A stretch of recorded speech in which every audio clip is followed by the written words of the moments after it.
Well, g'day everyone. Today I want to talk to you about a great little lens that's been sent to me. It's a TTArtisan and it's a 40mm f2.8 macro. So what I thought I'd do first, I'll tell you about the specifications of this lens and I'll show you what the lens looks like up nice and close, and then I'll show you some images that I've shot as well. So first of all, let's go and have a look at what the lens, the specifications of the lens. Now, to show you the lens itself, it is really well made. It's all metal. And if you look at it too, there's a clickable aperture ring that you see here. Now, it is a manual focus lens.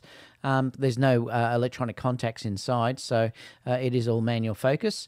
And then you also have your focusing on the front. Now, it's quite nice to use this because there's a fair bit of resistance here as well. Now, you'll notice it's a barrel construction that will come out as you start to focus. Your 1-to-1 is down here if you want to get as close as possible, and then you would just move your camera around, or you could obviously focus in on the spot that you want as well.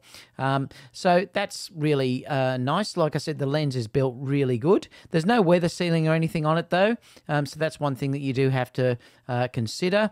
And also if you're using it for video as well, like it is a clickable aperture, so you would see it sort of step a little bit because there's no declickable aperture on there. But the build quality is terrific. It's really solidly made. It's built like a little tank.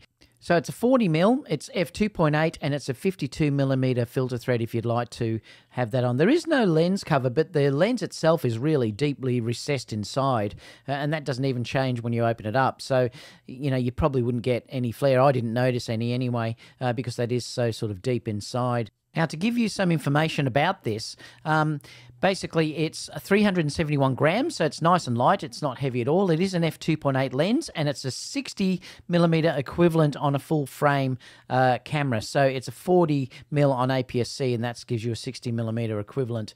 It is a 1-to-1 magnification as well, so you can get really, really close, and I'll show you those the results in a minute. So it does have on the lens your focus distance and depth of field scales as well, so that can aid you in your focusing. And the optical design consists of 8 elements in 7 groups. And like I said, it's a bright 2.8 aperture. It is an 11-blade diaphragm, and that gives you smooth bokeh, and I'll sort of show you the look of that as well. And the bokeh is quite nice, in fact. I mentioned before, it is a clickable aperture that you can see through here, so it's not declickable. And the lens does have multi-layer coatings on it as well, which is meant to reduce flares and ghosting, and I'll sort of show you these in the images that I'll show you in a minute. So what we'll do now is we'll go and have a look at the type of images that this can produce. Okay, so what I thought I'd do is I'd show you a whole series of images. Now, I'm not a macro photographer. I'm a portrait and wedding photographer.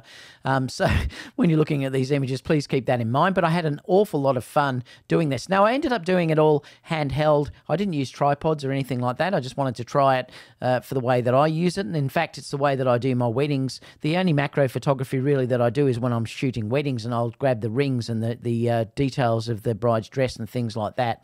Cufflinks, all those sort of things.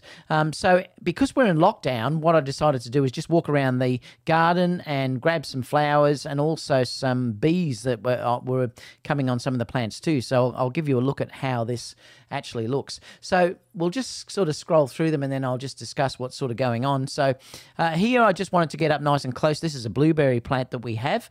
The detail, in fact, is really sharp on these. Now, this was shot with the A9.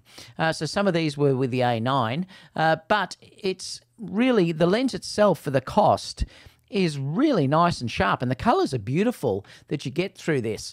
I also wanted then to say grab some flowers. I wanted to try 2 different ways. I thought I'd try sort of sideways and then straight down looking that way. And again, I don't know how this is going to come out in YouTube, but it's really lovely for the cost you're paying. I mean, look, yes, it's not a Sony 90mm macro, and this was a lot of fun. Like I said, I don't shoot this sort of stuff at all, but I think I've done a pretty good job here grabbing the bee here, and it really is like nice and sharp when you look at this. You can see all the individual hairs and everything else. You can even see all the fluffiness too of the plant, of the lavender here too, that gives you an idea about sharpness as well.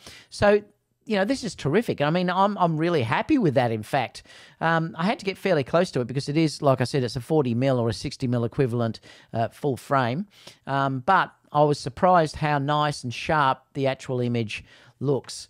I'll show you a couple of others because I did some a little bit further away that you can sort of see here. This gives you an idea about the bokeh that you'll get, which is quite pleasing. Look, it can be a little bit noisy, but it's actually quite nice. Again, you can sort of see that it's very, very sharp.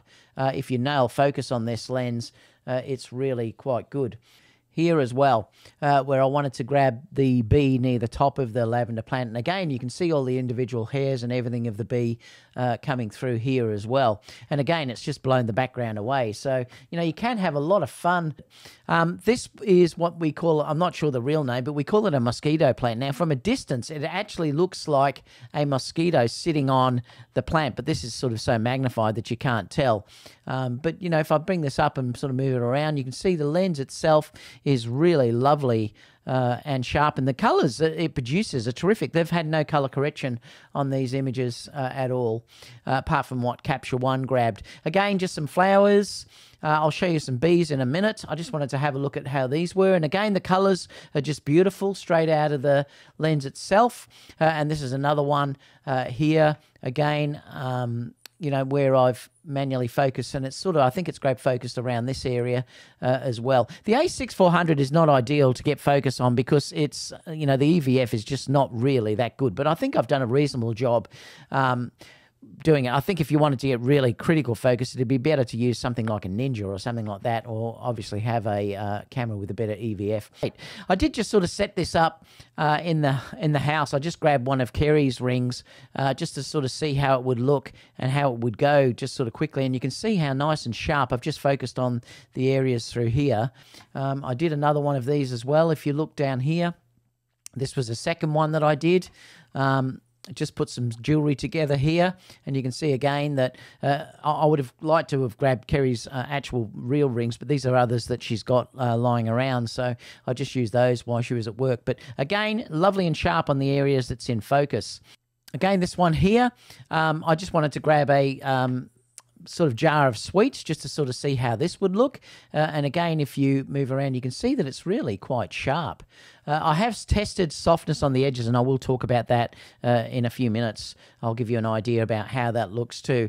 Color-wise, I'm really happy with it. I wanted to do a watch. I've done a couple, so I had an old Tissot, I think it's pronounced that. So I wanted to see how this looks. And again, I'm really happy with this, and I'll be quite happy. Like I said, this has had no sharpening, lacks a little bit of contrast at the moment, but it would be easy to fix in post and put a lot of contrast back into this. If I magnified it up even more, going towards 1:1, you can see that all the individual lines are really holding here. And in fact, it's really quite sharp. And I was surprised at how sharp the lens actually is. And this was shot with the A9, so I won't blow it up too much because I'll lose resolution because it'd only be about 11 megapixels. So this was Kerry's watch here. Just wanted to have a look at how this went. And again, I'm really, really happy with the results of how this is. This is going a little bit closer, so you can see the name there and the logo and things like that. And like I said, this would be ideal for when I do weddings and things like that because, they're really quite nice. The results are perfectly acceptable for what I'd be doing. I just wanted to show this to show you the bokeh. So I shot this at f2.8. And you can sort of see the bokeh down here is quite nice and round in that area. They do start to go a little bit different through here. But overall, I think the bokeh and the out of focus areas looks really quite pleasant on this lens. And lastly, I just wanted to do one where it showed some water droplets sort of sitting on the plant. I just stuck those on in the kitchen. Okay, so just to show you some different images of how this shoots, ignore how this is sort of curved because it's a magazine that I just shot and it's sitting slightly curved. I just wanted to see how sharp it did the text. And you can see here that, it is quite nice and sharp when you're looking at it. This hasn't had any sharpening done to it at all in post. And if I go to f16, down here, you'll see that it all basically comes sharp. Now, it is a little bit softer on the edges, and I did want to discuss this, and I'll show you that with another image in a minute. It's sharper in the center than what it is when you go out to the corners. Now, that really isn't an issue for me because whatever I'm going to be usually shooting is going to have the center of focus anyway, but it is definitely softer on the edges than it is on the around the center. There's two images here, so I shot both at the different ranges. This one here, it was at f/16. Now, if I blow up a little bit here, I can see a very, very slight sort of red fringe, but it's nothing that you couldn't get rid of in post. So I think that wouldn't be an issue at all. If we look at f2.8 down here, you can see now it's a little bit out of focus in the other areas. And I'm just checking to see. You can definitely see there's a little bit more fringing on f2.8 than there was at the f/16. But overall, it seems like it's fairly well controlled. And it's certainly you'll be able to fix it in Lightroom or whatever application you're using. So what do I think about this? Look, I think for the cost, it's really good. Like I said, I think it's $99 or $100. So it's a really reasonable lens and certainly great on APS-C. And like I said, I showed you some A9 ones as well. So I think overall it's really quite good. I'm very, very happy with it. I will use it in my weddings. It's very, very well made. Like it's all metal, so it does feel really nice. Also, you know, the barrel or the resistance you sort of get from the barrel here is very, very nice too. Even though it doesn't have a declickable aperture, it's still got a lovely feel the way you can turn it around. There's a little bit of resistance there, so it's not going to move. Again, like I said, if I was doing weddings and things like that, I'll be able to use this on video where I do sort of video the rings and things like that because it'd be quite good for that too. So apart from that, look, if you have any questions, leave them down below and I'll get back to you. I will leave the link as well where you can purchase this from. And I would like to thank TTArtisans for sending me this lens. They did send it to me, but they didn't ask me to give to see the review before I did it or to say anything positive if I thought there was any issues with the lens. So apart from that, there's not much really that was wrong with it. I mean, obviously there's no stabilization, so it's probably a good thing if you did put it on a tripod or, you know, really up your shutter speed. There's no weather sealing, so you would have to take that into consideration as well. Apart from that, though, for the cost, I really think it's a good purchase. So apart from that, guys, I'll see you all in the next video. Bye for now.